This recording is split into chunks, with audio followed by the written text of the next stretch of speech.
Well, here we have somebody else on our next speaker. Somebody else had more than enough trouble getting out of town. Mike Kidney. Mike hails from Paradise, Newfoundland. Hails is probably a bad choice of words for Newfoundland, but in any event, Mike had some trouble getting out. There's a fog problem, but Mike is here, thankfully. So Mike Kidney, CFP, CLU, CHS, CIM, TEP, hails from Paradise, Newfoundland, and has translated ongoing professional development and intensive training into serious success in the life insurance business. He leverages that training and education with a client's professional advisors to garner support for his insurance recommendations. Mike will explain how he goes from education to new business and keep his position among the professional community. Even though Mike doesn't have decades at this business, you wouldn't know it from his performance. Working in the Newfoundland life insurance industry requires a different style, but it's one that can apply to many other areas of Canada too. And we're fortunate and blessed, really, to have Mike join us today. Please welcome, all the way from Newfoundland, our good friend, Mike Kidney. Mike. Thank you, Jim. Good afternoon, everybody. My name is Mike, and I am a professional life insurance advisor.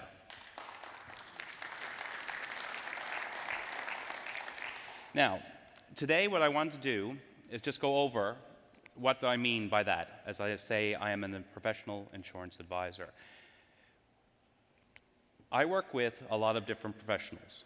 And one thing that I've been finding is that people don't understand the role that we have in life insurance. They don't understand the amount of insurance that people need. So what I'm going to do today is I'm going to tell you a little bit of how I create the need, and then how I go through a process to make sure that the client has the amount of insurance that they truly need. So let's talk about the need. Why do people need life insurance? So when I was prepping for this presentation, I just went online on April the 20th, and I just pulled up some statistics for Newfoundland. We have a population of 500,000 people. So in this week, we had 2 dead after traffic accident near Arnold's Cove. Several people sent to hospital, 3-car collision. Tragedy can happen at any single time. I checked statistics yesterday from the province. We have these things called moose. As the local people call it, they're Newfoundland speed bumps. We had 680 moose vehicle collisions last year. So think about that. 680 people had an accident. Now, whether or not they were injured, maybe. Maybe they came out unscathed. Several people die. We know that because we hear about it every single day. So tragedy happens all the time. We don't know when it's going to happen, but we have to be prepared for that. Critical and sometimes fatal illnesses. Now, I've put up here an image of an MRI. And the reason I use this image, I'm married to a radiologist. So I feel really bad for her, and all doctors, to be quite honest with you, on a daily basis, because they have to deal with death. They have to deal with diagnosing people. They have to tell them that their health is not perfect, that they, will have to go through chemotherapy, etc. So with privacy, it's one of those things that you can't go and, pick up the phone and call and say, I have so-and-so and, they have cancer and I'm really feeling bad about it. Now, I do know that my wife is having a bad day when she calls me in the middle of the day. Like, she's a very busy person, very rarely calls me. If my cell phone goes off and private caller shows up in the middle of the day, I know she's having a bad day. And the call is the same every single time. It's, Mike, how's your day going? I say, good, how about you? You can feel her welling up on the phone. Says, I'm having a really bad day today. We are extremely lucky. And then before she can say anything else, she basically says, I love you, Mike, and hangs up the phone. That's it. Now, I know that she's having a very bad day. And every time that I put that phone down, I keep thinking to myself, is that family going to be dealing with an illness? Do they have critical illness? Is that person going to die? Do they have their affairs in order? And every day and this happens more, this is not something that just happens, once every 6 months. This is happening on a monthly basis. And it really gives you a feel for what you do. We provide that money, that income, that protection when these things happen. And it really gives you, when I get those phone calls, it makes me feel a little bit better, a lot better about the career that I have chosen. Because if they haven't put their affairs in order, then we have to deal with something like this.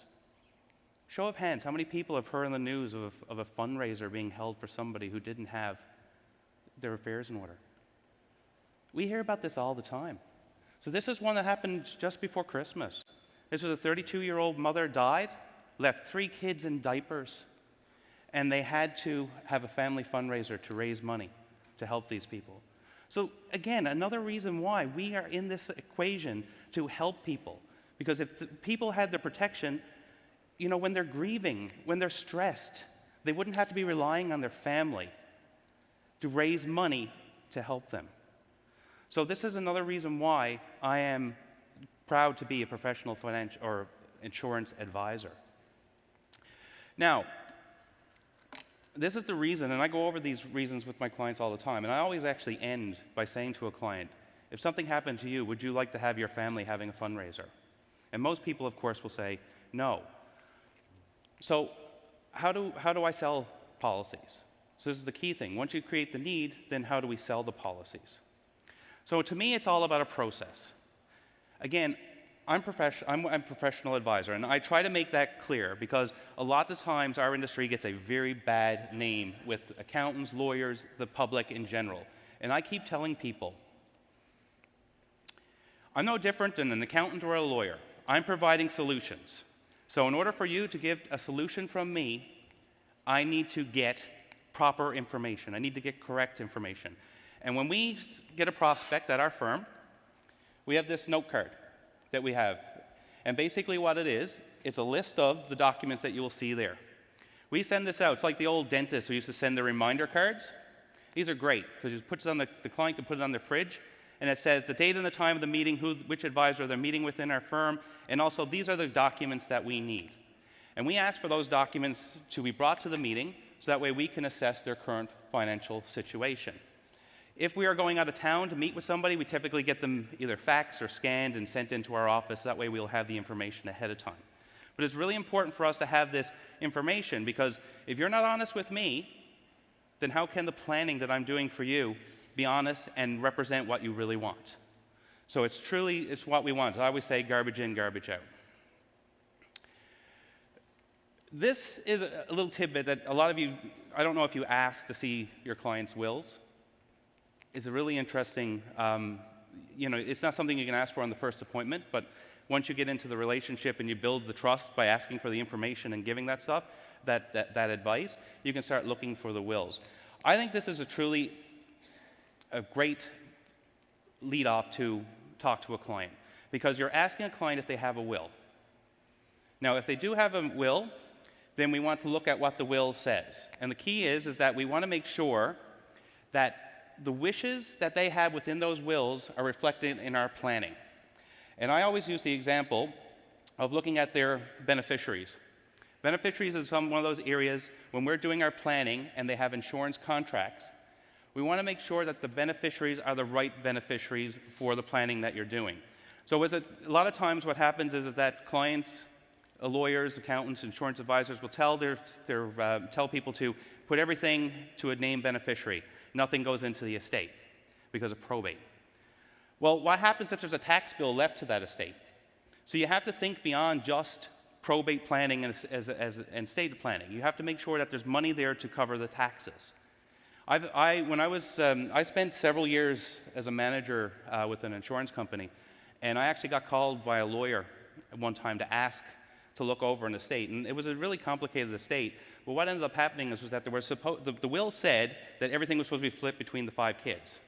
Unfortunately, seg funds and the life insurance all had different beneficiaries, and all the hard assets were inside the will, and they had tax consequences. So at the end of the day, there was an inequality because there was no money to pay the tax to equalize everything. But the beneficiary designations didn't match the will. So it was a bit of a fooled up estate. And in that case, actually that family doesn't speak anymore, because the kids who got the money took the money, and the kids who got the assets, they ended up with a tax bill for getting the assets. So it's just something really that I always look at. And if a client does not have a will, we put together a kit. And it's a will kit. It helps them get the information together for the advisor or for their lawyer. It gets all that information put that the lawyer will need. There's also a document in there talking about executors and also about your family and different things that your family might need to know if you should pass away. So those kits we do hand out to every single client who comes in who does not have a will. The other thing is if their will has been 15 years in a drawer, we ask them to get it reviewed. So this little tidbit here, I've actually been contacted by some law firms because they heard that I'm actually asking this information, and they've asked to speak to me, and I've actually gotten some referrals because of that. Could your family survive on $189,600? So I pulled some stats for this presentation. The average insurance ownership in Canada, according to the CHLIA in 2013, is $189,600, or $373,400 for families. We are underinsured as a country. How many people here, if you passed away this afternoon, could your family survive on $189,600? Nobody. Average home in Canada right now is selling at $439,000. Average household debt, $60,000. So you have to keep in mind that we are underinsured. So I always say that the best friend to a financial advisor is something called a needs analysis. And the needs analysis tool is great because you get the client to answer the questions. They tell you how much insurance they need.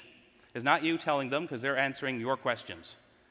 So I always say it's hard to say no to yourself. So it's a great way to create the need, and also once you've created the need, you just basically have to design the plan based on the cash flow of the client. My policies in my firm are between and last year I topped out at $8.6 million in face amount. That's general. The only time we go below $1 million typically is when we have a need. So if somebody comes in for a business loan or something like that, that's about the only time. Typically $1 million. Most families today need $1 million. Client reviews. Client reviews are a very key part of our process, because I think that once I've created the need with the client and the client understands the process, then every time they have a change in their family situation, they need more insurance. So this is an example of a physician client of mine. In medical school, it was hard to get him to get $250,000 worth of insurance. I was lucky to get that in place.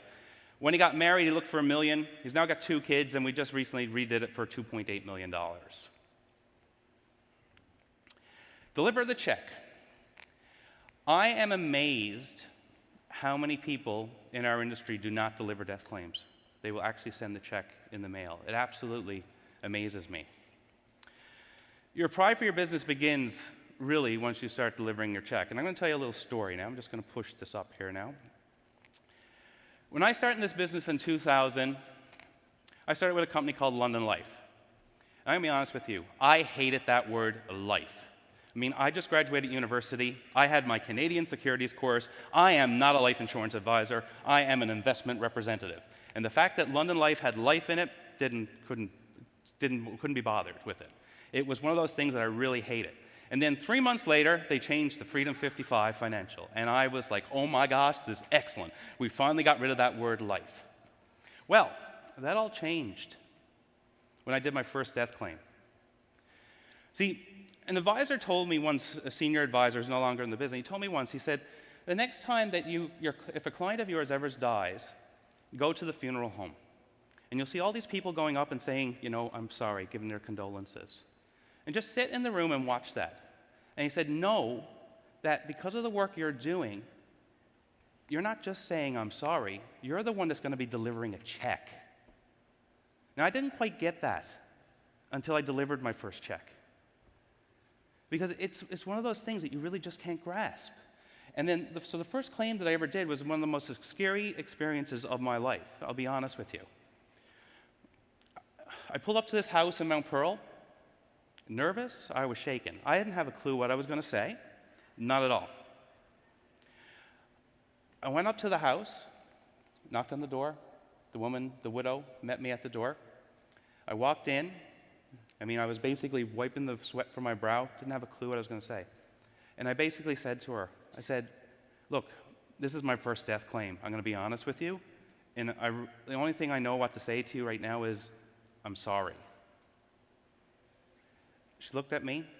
She came over. She gave me a hug. I started to well up.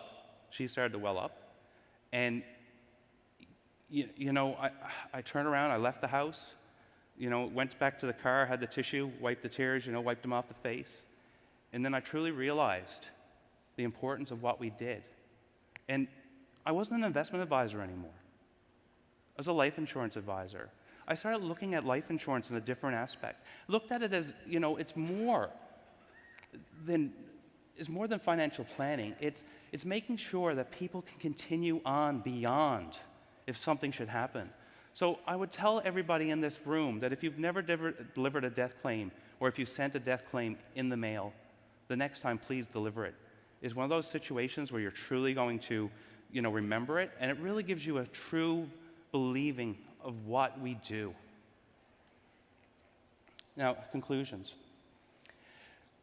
Be proud of the profession, and don't be afraid to ask for the information that you need to help your clients. Tailor your recommendations to the client needs and goals. It can be scary to say to somebody you need, $2.5 million worth of insurance, because most people who come in your office think they only need enough to cover their mortgage. But you know what? Have faith in the process, have faith in the needs analysis tools, and have faith in what the client is telling you. Because you want to make sure that their income is protected. You want to make sure that there's enough money coming in. As the previous speaker just said, never had a widow who said that the check was too large. You really want to make sure that our checks that we do deliver on what we promise.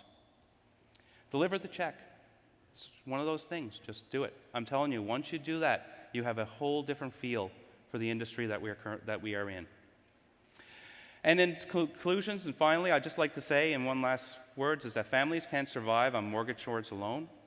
Clients need insurance professionals, like each one of us in this room, to show them that their families need cash to survive. Thank you very much.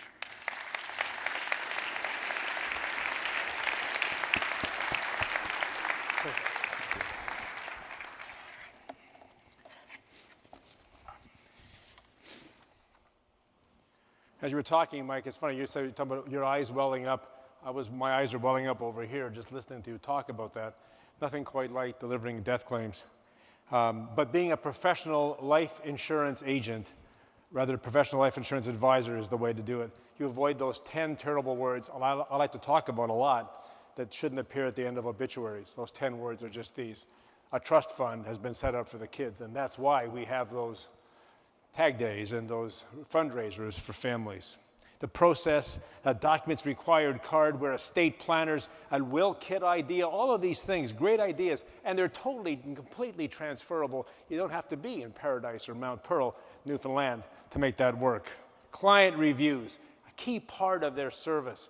Man, has anybody reviewed your life insurance portfolio lately? Turns out to be really smart sales strategy today, because nobody does it.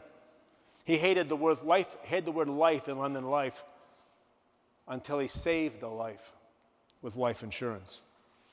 And I love the line at the end, absolutely, the idea, life insurance is more than financial planning. I think I've said that 100 times on my Root as Rules videos, and I'm so glad that you said it, Mike. You're absolutely right. Please, one more round of applause for Mike Kidney.